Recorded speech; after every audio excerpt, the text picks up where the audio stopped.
What are the key areas that a global tech company should focus this year, according to you? First couple of them will be very cliched. AI. We all know AI is here to stay. Use of AI in good way. I mean, everybody's getting, I would say, Paranoid and gungo. Both, meaning there's positive and negative about Chat GPT, but there is more to AI than Chat GPT. AI can learn things faster. AI can do things which otherwise either we couldn't do, or we needed a lot of human power to get done, or there were areas where couldn't apply human power. You cannot replicate. I mean, I'll give you an example. I may not have explained it properly. We had started using AI in storage systems that we were designing, or we were part of designing for one of our clients. I will not name them. Now, the use case is there. I mean, that has been going on for 4-5 years now. It's a self-learning. To me, AI is nothing but a self-learning system. Right? And like you have, let's say, large amount of storage being processed for, let's say, certain tasks, let's say payroll processing in a large bank or ADP or somewhere, a payroll processing company, they're processing huge amount of data on 28th of every month to make the payroll on 30th. Now, during that time, when they're doing a lot of crunching, they do need more storage. Now, obviously, you need to increase storage allocated to them. So the storage system we had designed that it learned this, that when are the times, times when the company needs this, right? Company needs on 28th of every month, or company, now suppose in between there is a February. So now you can't wait for 28th. That's a self-learning, right? That should be able to learn that it's 26th, right? So all those things we had built in, right? We have built in the system. It'll keep learning, and then if it's 29th now, leap year, and it's not pre-programmed, I mean, it will learn on its own. Correct. Right? So some of those things earlier used to be pre-programmed, and that's how Y2K happened. People didn't pre-program before. You know what the Y2K issue was? Yes. People didn't pre-program before, and then they, had it been AI-based system, it would have learned. Now Y2K is coming, let me change everything, right? So those kind of things have been there. So use of AI in almost everything that we use in our life, including your restaurant management, including your Zomato, Swiggy, DoorDash, Uber, all those things will become, I would say, here to stay. It will be in everything that we do. It will have an AI component. Now, how smart is that AI? That will take few more years, right?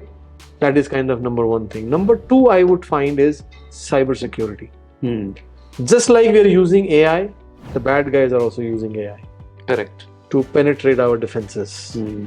Now, they know that the large guys, no problem with AI presence is AI is very expensive.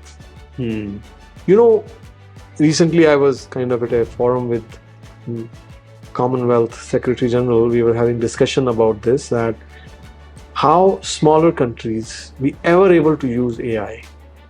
A country of 50,000 people.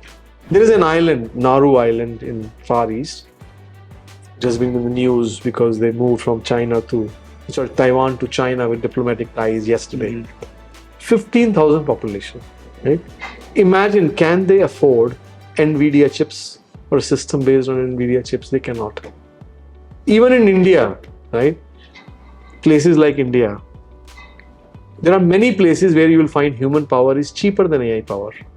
Yes. Isn't it? Human power will be cheaper than AI power, right? I mean, people don't have food to eat. Forget about AI, right? So now, point I'm making here is that smaller companies won't be able to afford AI for their security. Whereas bad guys who are setting the crawlers on the net, they will all have sophisticated AI, including companies like ours. We are a mid-sized company, and we'll have to boost our defenses. So cybersecurity guys will have to boost their algorithms, their technology to be able to provide it to every single person here, or else there is going to be a problem. We'll have a chaos, major chaos. And which the world is facing right now. Yes. Yeah. I mean, I think ransomware we know is here, is already happening. A lot of these things are happening. And recently the cyber kidnapping that happened. Oh my God, that is another one. That's very scary. Yes. So I think then other is the privacy. I think there's always a balance between technology, the technological innovation, as well as the privacy. You know, how much intrusion of privacy is acceptable, allowed, should be there, and all that, right? So these are some challenges that companies will have to take care of. We're already seeing some signs by certain countries not allowing third-party cookies, or forcing this to be not allowed, and things like that. And then you have there are some certain industries like gaming. With the use of AI, they will become more sophisticated. Your whole e-sport monetization and all those things. I mean, I am also still a strong supporter of digital currencies or cryptocurrencies, and I know we had last 2-3 years have been bad for cryptocurrency. During COVID, there's a huge bump, and then there's this complete bust, right? But now slowly it is coming up. Cryptocurrencies are definitely I feel they're here to stay. And you will find now, see, we have gone through a series of companies, a series of good innovation in gig economy, which produce gig economy, right? I mean, the whole Uber, Ola, Ziggy, Zomato, DoorDash, all those things, the Airbnb, Ola or Oyo. I mean, two countries that concern me the most, they say India and America, right? It is really, I am both. I am in both the countries, India as well as America.